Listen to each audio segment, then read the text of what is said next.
हम भारतीयों की जिंदगी में ना खाना plays a major role. Food is an emotion for us. हम जीने के लिए नहीं खाते, हम खाने के लिए जीते हैं। एंड देन वी से यार ये वजन कम क्यों नहीं हो रहा यार। As the world is getting smaller day by day, our Indian cuisine has made its name very rapidly in the world's most desired cuisines। जहां हमारे डोसास, परोठे, चाट, समोसा, भूख लगी यार। हाँ जी। जहां हमारे देसी खाने ने वर्ल्ड वाइड अपना इतना बड़ा नाम बना लिया है, कुछ ऐसे फॉरेन ओरिजिनेटेड फूड्स हैं जो हम हिंदुस्तानियों के दिल में एक गहरी खतरनाक जगह बना चुके हैं, जैसे कि चाय और Maggi.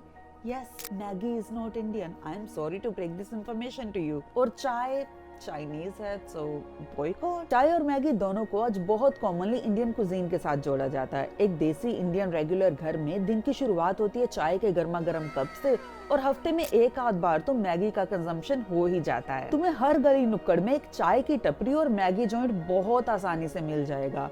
But how did these two foreign originated food items become such an integral part of our day-to-day life? चाय के बारे में तो there's this great video by निर्मल पिल्लाई। तुम ये वीडियो देखने के बाद उसकी वो वीडियो देखने जा सकते हो, और उसकी वीडियो के नीचे जाके कमेंट्स कर देना चाय और बेसन के लड्डू, ताकि हम बीकेएल कम्युनिटी को थोड़ा अटेंशन मिल सके, ताकि अगली बार जब कोई यूट्यूबर हमें कॉपीराइट स्ट्राइक मारे तो यूट्यूब हमें भी थोड़ा सपोर्ट कर दे। धन्यवाद। Coming back to the topic, since I am an expert on everything, तो मैं तुम्हें बताऊंगी कि मैगी इंडिया में इतनी पॉपुलर कैसे हो गई। So let's begin from the beginning.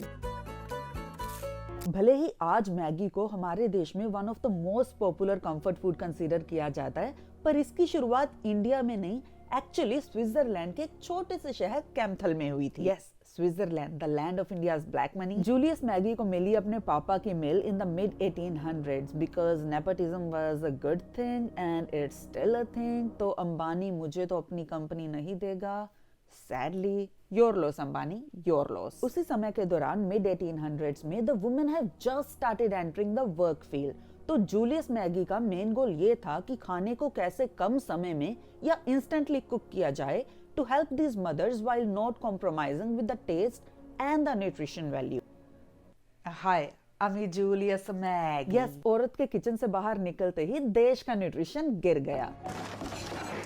1882 में एक डॉक्टर और factory inspector Fridolin Schuler spoke about the bad nutrition condition that was going on in the country at that time. Hey guys, me फ्रीडोलिन। अपने factory के workers की हालत दिन ब दिन बदतर होते जा रही है न्यूट्रिशनल वैल्यू की। अब औरतें रसोई में नहीं है, वो काम धंधे में आ रही हैं, और हमें किसी ने खाना बनाना सिखाया नहीं, तो अपनी तो वाट लग चुकी है। मामू wait, why do I have this accent? मैं तो स्विस हूँ। उप्स। द थिंग इज कि फैक्ट्री कैंटीन्स में जो खाना मिल रहा है वो न्यूट्रिशन में इतना अच्छा नहीं है, जिसकी वजह से हमारा माल न्यूट्रिशन बढ़ रहा है और इन्फेंट मोर्टेलिटी रेट भी बढ़ रहा है। फ्रीडोलिन शुलर ने एडवोकेट किया कि वर्किंग क्लास लोगों के लिए ऐसा खाना अवेलेबल होना चाहिए जो हाई प्रोटीन और इजीली डाइजेस्टेबल हो, और साथ ही साथ it should be very affordable. And then the society there turn to Julius Maggi for a solution. Hi, I'm Julius Maggi. Keep this whole thing in mind, क्योंकि यही basic foundation बन गया Maggi के ब्रांड का। Working class और busy families के लिए ऐसा खाना बनाना जो न्यूट्रिशन में अच्छा हो और जल्दी कुक भी हो जाए। इसी सोच के साथ जूलियस मैगी ने सबसे पहले बनाया पाउडर्ड पी और बीन सूप। जी हाँ, मैगी का पहला ब्रांड नूडल्स नहीं थे बल्कि सूप था। These soups were an instant hit with the common households over there, और फिर बने दुनिया के पहले इंस्टेंट सूप्स। और फिर उसके बाद आई मैगी की वो फेमस सीजनिंग, जो बेसिकली कंसंट्रेटेड लिक्विड थी, just used to enhance the flavour of the food. ये सब हुआ 2 साल के अंदर।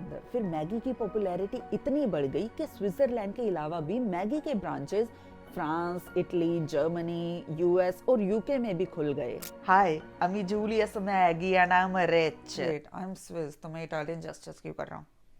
पर I'm a Julius मैगी। फिर सन 1947 में नेस्ले ने मैगी को खरीद लिया। Bloody sell out. Hi, I'm a Julius Maggi and I'm a sell out. Then came the year 1975, जब मैगी ने इंट्रोड्यूस किया the most in demand now 2-minute noodles। But it wasn't till 1983 कि Maggi का brand India में introduce किया गया। पर उस टाइम पे noodles were not that popular in India. उस टाइम पे इंडिया का मील, जो बेसिक मील था, main meal, it consisted of dal chawal, roti सब्जी, सुबह का खाना, शाम का खाना, दोपहर का लंच। तो उसमें मैगी, नूडल्स ये सब एक बहुत ही ज्यादा फॉरेन कॉन्सेप्ट था, so it was not even accepted at that point. Maggi initially failed to chime a कोड विद द रेगुलर इंडियंस। ये किसी भी तरह हमारे देसी मेन कोर्सेज की जगह नहीं ले सकती थी खाने में। We were not ready to change our traditional eating habits for this foreign noodles. The marketing team at that point they saw that and they changed the direction and started promoting it as a hot snack rather than a whole meal। उस time पे जो देसी Indian घरों में snacks भी बनाए जाते थे गरम वाले, they consisted of समोसा, पकोड़े एंड वड़ा, और उन्हें बनाने में भी बहुत टाइम जाता था, उनकी प्रेपरेशन में, उनको कुक करने में। तो the Maggi team at that point saw this as well and they started promoting Maggi as quick to make hot snack। This whole campaign was led by Sangeeta तलवार, जो कि उस टाइम पे नेस्ले इंडिया की marketing director और executive vice president थी, the only woman executive at that point। Women empowerment। Under her guidance, the marketing team focused on children as their targeted consumers। Maggi ने ये बहुत जल्दी समझ लिया था कि बच्चों को इन्फ्लुएंस करना और उनके ईटिंग हैबिट्स चेंज करना is much easier rather than convincing the adults. जी हाँ, देश में टिकटॉक और मैगी बच्चों की वजह से ही फेमस हुए। सो बच्चे ही एंटी नेशनलिज्म फैला रहे हैं। बॉयकॉट बच्चे, #कैंसल बच्चे। बच्चे जब स्कूल से वापस आते थे तो उन्हें खाने के लिए कुछ चाहिए होता था। माएँ तभी ही रसोई से निकली होती थी लंच वगैरह का निपटा के, और शाम को फिर से उन्हें रसोई में घुसना होता था डिनर की प्रिपरेशन के लिए।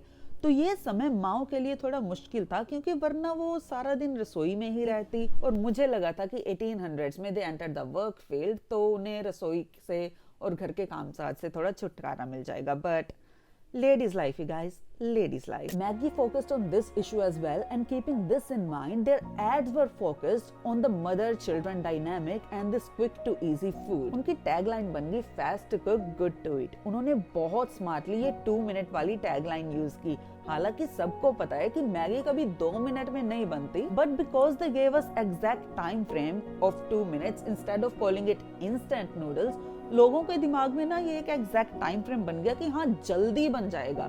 इंस्टेंट बोले तो इंस्टेंट कुछ भी हो सकता है, जब तुम बोलोगे कि 2 मिनट में, तो इट्स लाइक ओ जल्दी ही आ रहा है। जोर जोर से बोल के लोगों को स्कीमें बता दे। Maggi also started doing campaigns in school. वो स्कूल्स में जाते थे और कुछ ना कुछ कॉन्टेस्ट वगैरह, कुछ कॉम्पिटिशन्स रखते थे, और जो बच्चे उसमें जीतते थे उनको फ्री में मैगी दे देते थे। अब इससे क्या हुआ, बच्चे जब घर पे जाके फ्री वाली मैगी खाते थे तो sometimes they ended up liking it so much, और फिर वो जाके अपने माँ बाप के पास रोते थे, जिद करते थे कि मैगी ला के दो, मैगी ला के दो। और माँ बाप भी 1-2 बार थप्पड़ वगैरह मारने के बाद उनको भी बच्चों की जिद के आगे हार माननी पड़ती थी एंड मैगी ला के देनी पड़ती थी। This actually worked wonders for the brand। धीरे धीरे Maggi did become very common name in the modern families at that time, पर हर स्नैक की तरह ना मैगी को भी अनहेल्दी ही कंसिडर किया जाता था।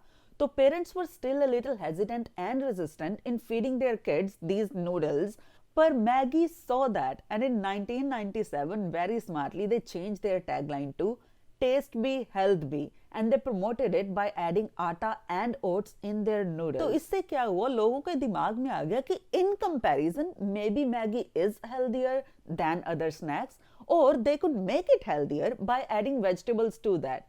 And in fact यही मैगी का सबसे बड़ा strong point बन गया।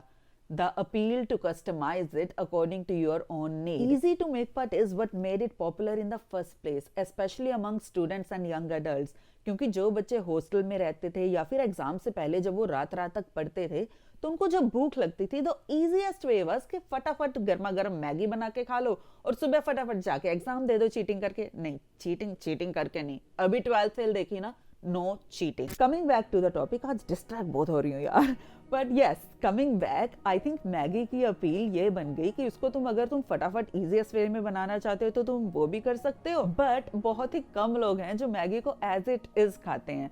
बहुत से लोग उसमें एक्स्ट्रा तड़का ऐड करते हैं, extra garlic, extra chillies, extra paneer. कोई चिकन वाली मैगी खाता है, अंडे वाली, ओरियो वाली, फैंटा वाली। Way what the fuck, you guys stop, you don't do that. Jokes aside, लोग भिन्न भिन्न प्रकार की रेसिपीज बना लेते हैं मैगी को यूज करके, और शायद यही रीजन बन गया कि ये इतनी ज्यादा पॉपुलर हो गई और लोग इतना ज्यादा कंज्यूम करने लगे इसको। 2014 में फॉर्च्यून मैगजीन के अकॉर्डिंग हम इंडियंस ने 400,000 टन मैगी कंज्यूम की। Let that digest, no seriously let that digest, क्योंकि इतनी जल्दी डाइजेस्ट नहीं होती। तो let it adjust. Maggi was on the top of its game. सब कुछ एकदम सही जा रहा था, but then हर जो चीज जो ऊपर जाती है वो नीचे भी आती है because gravity, duh. But don't you worry, your IQ will never fall. Wait, why am I roasting my own subscribers? देखो तुम्हें अपना मानती हूँ इसलिए करनी हूँ, दिल पे मत लेना बात. Please don't unsubscribe. Coming back to the topic, 2015 में मैगी हो गई ban because there was a huge amount of lead found in it and also MSG. You are the love charger. You are the love charger. ये नहीं, monosodium glutamate मिला था इसमें. भाई Maggi हो गई ban, so some people were disappointed in the brand and others were disappointed in the ban. क्योंकि remember जब मैगी शुरू में आई थी तो उस टाइम पे जिन बच्चों ने पहले मैगी को कंज्यूम किया था वो इस टाइम पे या तो यंग अडल्ट थे या फिर फुली ग्रोन अप थे. तो मैगी उनके लिए एक नॉस्टैल्जिया फैक्टर था उनके चाइल्डहुड का. And there is no stronger emotion than nostalgia. And once again, the smart Maggi marketing team saw that and they used it to their advantage. क्योंकि August 2015 में ban हट गया after multiple tests, and then they started using these ads to promote Maggi on TV. I miss you, Maggie. Miss you I miss you यार. अब आ भी जाओ. Miss you यार. सब ठीक है हमारी मैगी में. मैगी ही नहीं, ऐसे लग रहा है मैं भी पास हो गई. अगर आज तक मेरे पेरेंट्स और मेरे एक्सेस के अलावा किसी ने मुझे सक्सेसफुली मैनिपुलेट किया है ना तो ये मैगी के एड्स ने किया है इस पे. पर चलो Maggi lovers were extremely loyal so they came back just like my subscribers. I love you guys. Maggi was back in the market and despite a good competition it's still thriving in the business. कहीं ना कहीं Maggi को first instant noodle brand होने का फायदा बहुत मिला India में because it was the first one that came. तो आज भी जब लोग घर पे यिप्पी या चिंग्स या कोई भी नूडल्स बनाते हैं ना उसको भी मैगी बोल के ही रेफर किया जाता है बिकॉज बहुत ही कैची छोटा सा नाम है मैगी और लोगों की जुबान पे बहुत टाइम से चढ़ा हुआ है. Now it's 2024, some of us are old now and so is Maggi. पर मैगी का वही पुराना टेस्ट आज भी लोगों की जुबान पे है. हम सब आज भी मैगी को लेके बहुत नॉस्टैल्जिक हो जाते हैं and that I think eventually led to its success. तुम्हारे क्या विचार है कि मैगी इतनी पॉपुलर कैसे होगी इंडिया में? Do let me know in the comment section below. और अगर दिमाग में नहीं आ रहा कुछ के क्या लिखूं तो लिख देना मैगी मैगी मैगी ताकि मेरी एंगेजमेंट बढ़ सके और finally I can afford Maggi as well. But yeah, that is it for today and you'll see me in the next one. Bye.